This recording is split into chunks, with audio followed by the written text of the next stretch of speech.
Olá, pessoal, muito bom dia a todos. Hoje estamos aqui para refletir juntos, né, o 28º dia de leitura do nosso livro, Uma Vida com Propósitos, do Rick Warren e Oh My Gosh. Quanto mais eu leio o livro, mais, uau, explosão assim, né, realmente. Acho que isso claro, né? Não antes da prática, da execução, da reflexão, mas assim, só a leitura já causa um mix de emoções e cada vez me traz mais clareza do quanto a gente tem a amadurecer mesmo e do quanto esse percurso é delicado, ele é longo, ele exige, né, nossa resistência, persistência, mas o que não é difícil, em que sentido? ah, Você fica interessado, né? Você fica envolvido com com essa transformação, né? Um caminho de evolução espiritual, ele pede, ele requer da gente, né? Ele dá trabalho, mas você chega num ponto de tanto envolvimento, das coisas fazerem tanto sentido, de você começar a ter clareza disso no seu dia a dia, que realmente é quase que um caminho sem fim, assim, um caminho sem volta, né? Você não quer voltar atrás, dá trabalho, mas a gente se compromete e se envolve, né? Envolvente mesmo esse processo. E a reflexão do dia de hoje fala sobre o percurso, né? Sobre esse caminho. E que muitas vezes a gente tem pressa, mas Deus, ele é pontual, ele é preciso, né? No tempo. Ah, eu acho que isso reflete, assim, grande parte, não só a minha vida, mas a vida de uma sociedade, né? De maneira geral, que a gente vive pensando no futuro, né? Preocupado com o passado, a gente quer para ontem as coisas e vive esperando o amanhã, né? E Deus nos traz essa reflexão do poder do agora, né? Da necessidade daquilo que a gente está passando no nosso dia a dia e que às vezes a gente não enxerga onde vai dar lá na frente, mas as coisas vão fazendo sentido, vão se conectando, né? Mesmo a natureza, né? O cultivo das plantas, eles levam o seu tempo, eles passam por várias estações, né? Como do inverno em que as coisas não se desenvolvem, e aí a colheita na primavera é, é assim um desbunde, né? Então a gente, como seres naturais, também passa por esses momentos, mas o essencial é a constância, né? É o envolvimento, é você resistir e persistir. Até para a evolução espiritual, a gente precisa ter resiliência, né? A gente gosta muito daquela questão de ser, às vezes, uma imersão, né? Viver as coisas na intensidade, de uma hora para outra você acordar uma outra pessoa, mas isso é praticamente impossível. Eu mesmo, né, já vivi várias experiências assim, de momentos em que, fiz um retiro ou uma imersão, um curso, né, alguma coisa e você fala, uau, isso trouxe efeito sobre a minha vida. Mas depois de um tempo, se você não continuar praticando aquelas coisas que você aprendeu naquele dia, você pode voltar, inclusive a estaca zero, ou talvez até retroceder alguns passos se você não aplicar, né, isso. E aí eu fiquei pensando até, né, nessa nossa atividade aqui. Quantos de nós estamos realmente comprometidos com a leitura dos capítulos? Isso me toma mais ou menos num dia, 1 hora, 40 minutos, né? Dependendo do quanto eu me envolvo ali, do quanto de coisas eu escrevo. Ouvir o vídeo, às vezes vai levar 10, 15 minutos. Se você emendar numa oração, numa reflexão, na leitura do capítulo, você vai também, né, dedicar um pouco mais de tempo a essa atividade. mas muitas vezes a gente prefere partir para a parte mais simples disso, né? E ficar só com assistir o vídeo, né? Não necessariamente, inclusive, levar isso pro âmbito da meditação, da reflexão e da aplicação disso na prática. Eu acho que tudo tem seu tempo. Eu mesma comecei a ler esse livro várias vezes, cheguei no primeiro, segundo, terceiro dia, acho que a vez que eu fui mais longe, eu fui até 8 dias e me envolvi com outras coisas da rotina do meu dia a dia. Então, vocês percebem como você precisa ter isso como prioridade para chegar a evoluir, a se desenvolver também espiritualmente? Esse processo é lento, mas a gente não precisa ter pressa para que ele aconteça. E eu acho que esse é o grande convite que Deus faz para a gente ter mais condições de degustar do nosso dia a dia, né? Com essa coisa da gente querer fazer o controle de tempo, né? A gente fica brincando de Deus. Até no livro conta uma historinha que existe, né, um tempo natural para o cultivo de tomates, por exemplo. E hoje em dia, né, a gente sabe como a própria cultura, né, dos alimentos funciona, tudo eles querem apressar. E nos tomates eles pulverizam gás carbônico, se não me engano, para preservar, para que do tomate verde para ele ficar vermelhinho, né, e maduro, com a carinha de que tá bom para comer, eles passam esses produtos. Só que quando você come um tomate que ele foi cultivado naturalmente, e esse tomate que passou por esse processo, você percebe que o sabor não é o mesmo. E eu faria essa analogia com a nossa vida. Se a gente não tem condições de saborear a nossa vida, de realmente, né, tá em contato com aquilo que tá acontecendo no nosso aqui e agora, a nossa vida fica insossa. A gente nem percebe o sabor. Quando você faz uma refeição e come tudo rapidamente, mal e mal você vai conseguir lembrar o que você comeu, o que sabor aquele tinha, que textura, qual era a temperatura, né? E quanto da nossa vida a gente passa sem saborear, né?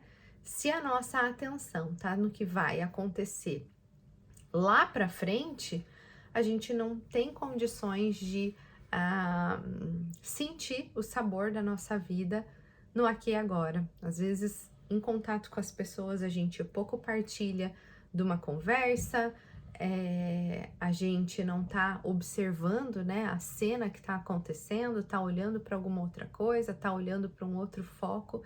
Então, para que ter pressa, né?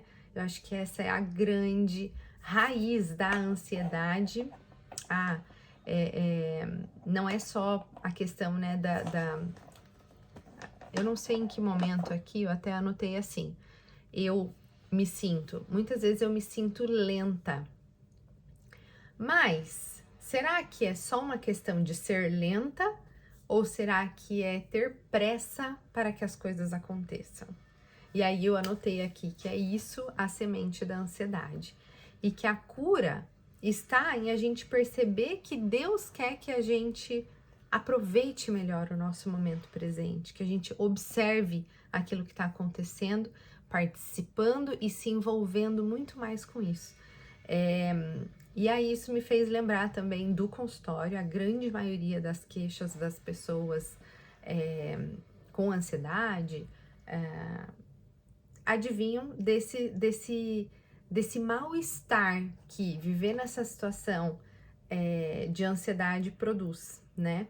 E aí a sensação da pessoa é assim: eu vou buscar terapia, eu vou dizer o que tá acontecendo e eu quero aliviar os meus sintomas. Só que, inclusive, a maior parte de evasão, né, de clientes vem de quando eles percebem que a mudança vai custar, né? Que eles vão ter que se dedicar, que eles vão ter que persistir, que muitas vezes eles têm que tirar o olho daquilo que de onde está, né?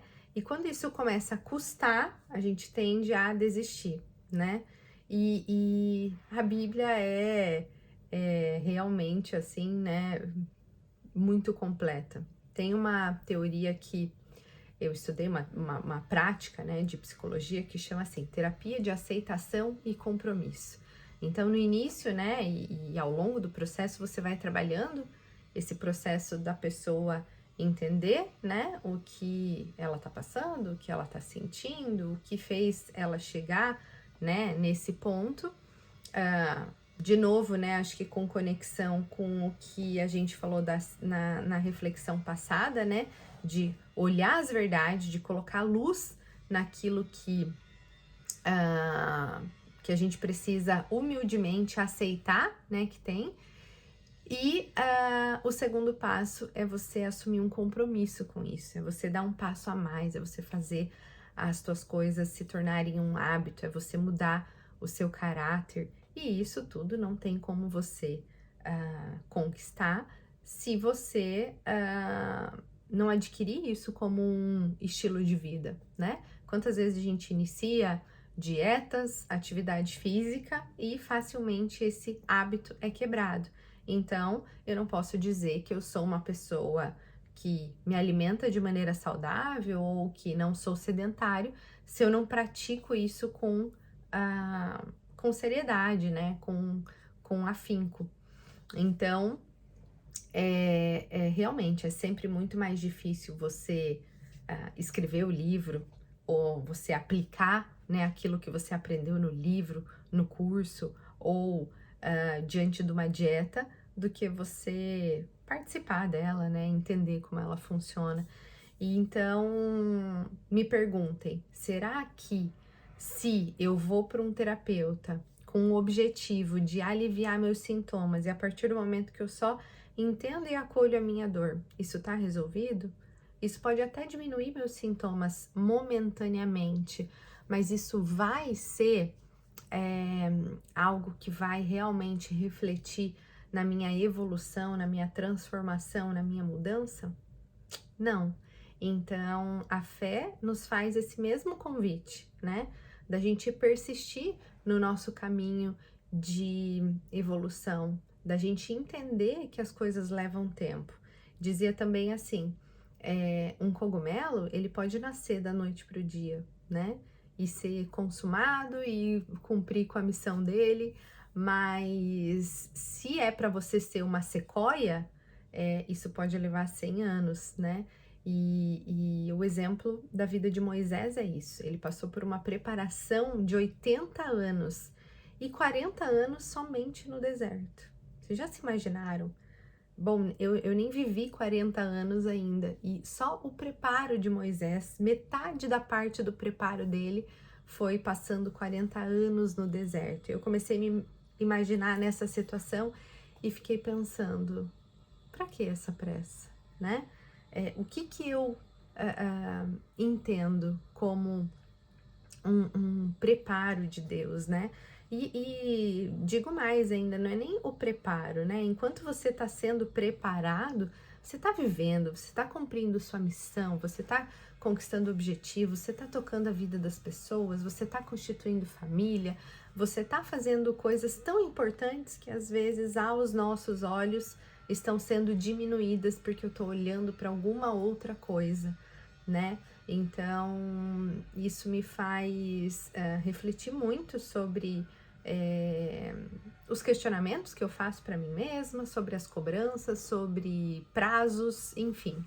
E eu acho que isso é muito rico, né? Inclusive, o livro também sugere assim: registre tudo aquilo que você está vivendo. É uma forma de você participar mais ativamente do teu aqui e agora, né? Então, não necessariamente como um diário, mas como é bom você ter as coisas palpáveis assim, né? Olha quando você abre a caixinha de fotos assim da sua casa e você encontra ali momentos memoráveis que fazem você realmente voltar àquela sensação, né? E contemplar o passado, confiar num futuro que tá nas mãos de Deus é muito confortante também para essa como cura, né? Como remédio da ansiedade que nos assola. A gente cria uma ideia de que se eu tomar uma pílula, de que se eu fizer uma regressão, as coisas milagrosamente vão acontecer. E não que a gente não possa esperar por um milagre, mas o segredo tá nessa espera, né?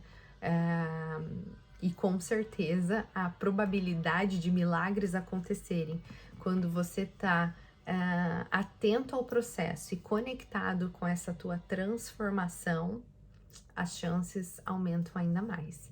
Eu estava aqui me lembrando também, inclusive contemplando, né, essa história de evolução, e para mim o processo dos 276 dias, dos 9 meses com Maria, foi um processo que realmente marcou a minha vida, que foi uma virada de chaves para mim com relação a esse processo de evolução pessoal, que muitas vezes eu me dediquei muito mais a uma evolução relacional, emocional e até racional, né? Que a gente se dedica a estudos, a trabalho, a carreira, em busca de ser 1% melhor cada dia, né? Mas a partir do momento que eu olhei para minha vida espiritual com a mesma prioridade, né, com a mesma atenção, e hoje eu diria que eu tenho dado muito mais prioridade para isso, as coisas mudaram. E a doutora Celina, né, foi a precursora desse movimento na minha vida. Ela, inclusive, está iniciando esse novo ciclo agora no dia 25 de março. E o precursor da Celina foi o padre Luiz Erlim, que tem o livro dos 9 meses com Maria. E essa passagem também aconteceu para mim de uma forma maravilhosa. Do mesmo jeito, eu já tinha recebido o convite de algumas amigas. Ai, participa disso, é muito legal, tá sendo muito legal para mim. E eu, aham.